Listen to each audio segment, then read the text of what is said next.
Dodge has just built the quickest accelerating production car ever. But that's not the only amazing car that's just been revealed. Ferrari, BMW, Lamborghini, Kia, Ford and Volkswagen have all announced exciting new cars this last week. There are V8 convertibles, futuristic SUVs, electric cars and even a V12 powered hybrid supercar. And in this video I'm going to tell you everything you need to know about these new models, because I'm Matt Watson and you're watching Car Wow. Buy, sell, Car Wow. The standard Dodge Demon is an absolute beast of a car, but now there's a new 170 model that's just become one of the most powerful and quickest accelerating production cars ever made. It comes with an upgraded supercharger and loads of new engine components, so it now produces 1,025 horsepower and more than 1,280 newton meters of torque. In fact, the camshaft is the only significant piece of the 6.2 litre V8 that Dodge hasn't modified. The SRT Demon 170 also comes with lighter body panels, a stronger drive shaft and a beefier differential to help deal with all this power. And you also get special drag radial tyres and modified rear suspension to help it launch as quickly as possible. So how quick is it? Well, Dodge timed it on a drag strip and it did 0 to 60 miles an hour in an astonishing 1.66 seconds. That's quicker than a Tesla Model S Plaid or even a Rimac Nevera can accelerate. It launches so hard that it pulls more than 2G when it accelerates. That's the sort of performance you get from a McMurtry Spearling. And that's the quickest car I've ever driven. The Dodge isn't quite as quick as that car over a whole drag strip, but it still does a quarter mile in 8.91 seconds. That's about 0.7 seconds quicker than a Ferrari SF90 or a Bugatti Chiron can do. You probably think this new Dodge car will cost hundreds of thousands of pounds like other real supercars. Well, no. Dodge has confirmed it costs the equivalent of about £80,000. So you could buy 17 of these cars for the price of one Rimac Nevera. Ferrari has just revealed this, the Roma Spider. It's a convertible soft-top version of the standard Roma Coupe. It's actually the first front-engine car with a soft top that Ferrari has made since 1969. But was it worth the wait? Well, it looks great, especially with the roof down. Speaking of which, Ferrari says you can raise and lower the roof in 13.5 seconds, and you can do it while you're driving at speeds of up to 37 miles per hour. And you'll want to lower it anytime you can, just to listen to that twin-turbo 3.9 litre V8 engine. It's exactly the same engine you get in the Roma Coupe, so it has 620 horsepower and 760 newton meters of torque. This means it'll blast the Spider from 0 to 60 miles an hour in 3.4 seconds, and it'll keep going until you hit 199 miles an hour. Why the heck couldn't they just get 1 mile an hour more out of the car? Then it would do 200 miles an hour. Seems like a missed opportunity. Anyway, these stats are the same as the regular coupe, which is pretty impressive because the new Spider weighs 84 kilograms more than that car. After all, you can't make a folding roof mechanism out of helium, can you? So it's bound to add a few extra kilos here and there, especially as a convertible requires some extra chassis bracing to make up for the structural rigidity lost by cutting off a car's roof. Anyway, there's another important area where you can bet the Spider will differ from the coupe, and that's the price. Ferrari hasn't said how much the new convertible would cost, but you can bet it'll set you back more than the standard hardtop, and that costs from £170,000 before options, and obviously you'll have to fit some options. But what do you think? Is this the best looking convertible on sale, or would you rather have something like a Porsche 911 Turbo S Cabriolet? Let me know in the comments. At the other end of the spectrum, Volkswagen has just revealed a brand new car called the ID2 All. That's supposed to cost less than £22,000. That's about £17,000 less than the cheapest ID3 you can buy in the UK right now. That car costs almost £40,000. This new ID2 concept uses a version of the same MEB chassis as the ID3, but it has a new electric motor with 226 horsepower. That's 22 horsepower more than you get in the top spec Pro versions of the ID3.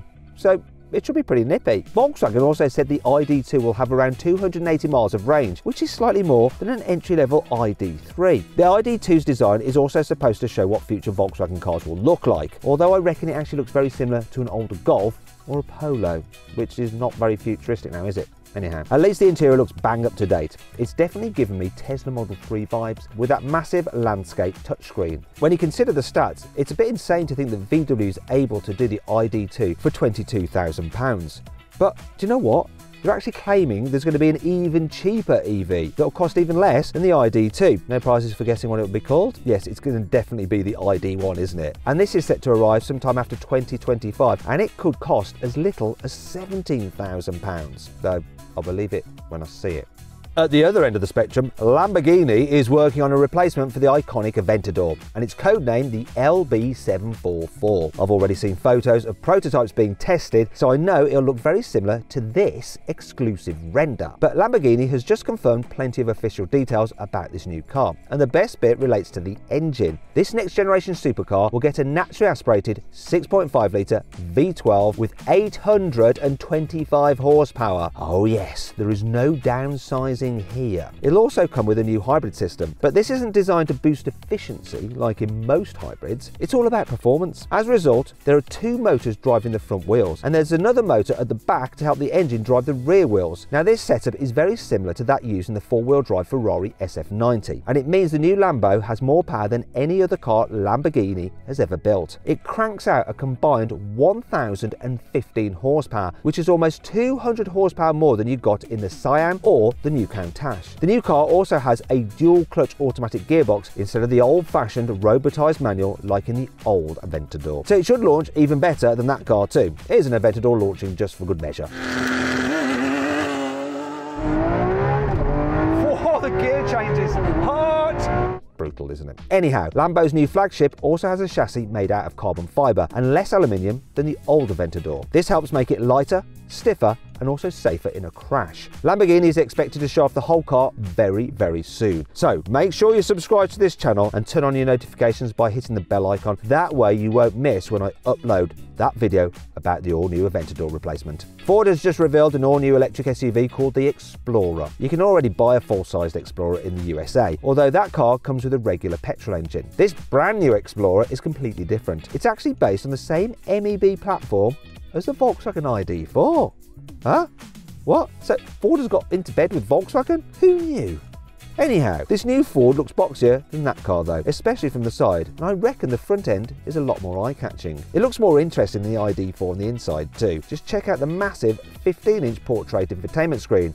It's huge! Ford hasn't confirmed many details about the performance of this new Explorer, but it has said you'll be able to get it with a single motor or dual motors. These will come with rear-wheel drive or all-wheel drive respectively, just like the Volkswagen ID4. Entry-level versions of the new Ford Explorer are expected to get around 150 horsepower, while top specification cars could have 300 horsepower, just like the Volkswagen ID4 GTX. I still can't get over the fact that Volkswagen and Ford are working together to produce a car. Well, not working together. Ford's basically bought some bits off Volkswagen, haven't they? BMW has just confirmed that it'll launch an all-new 5 Series in October 2023, and you'll be able to get it as a fully electric i5 for the first time ever. This will also come as an i5 Touring Estate, and it's set to arrive in spring 2024. BMW has also confirmed that the new i5 will spawn an M Performance model. This isn't going to be a full-fat M car, it'll be an M light car, a bit like the i4 M50, but BMW is also working on a proper M5 version of this new generation of 5 Series. This is expected to get the hybrid system from the XM. This means it could have around 650 horsepower as standard or up to 750 horsepower in top specification, competition or CS versions. There's also the chance that you'll be able to get this new M5 as a touring. After all, BMW has just released an estate version for the M3 for the very first time. This futuristic looking thing is the Kia EV9. It's the most upmarket Kia I have ever seen, and I reckon it could be one of the coolest electric cars coming this year. Don't worry, it isn't just an electric version of the Kia Sorento. It's a brand new pure electric car that's actually based on the same chassis as the Kia EV6. It looks completely different from that car though. It's a similar size to a Tesla Model X, but it looks like a proper 4x4, not a giant egg on wheels. Anyhow, the flat roof and the blackened out windscreen pillars look like they've come from a Land Rover Defender, but the angular creases and boxy wheel arches remind me of the Lamborghini Urus. Lambo vibes on a Kia? Who saw that coming?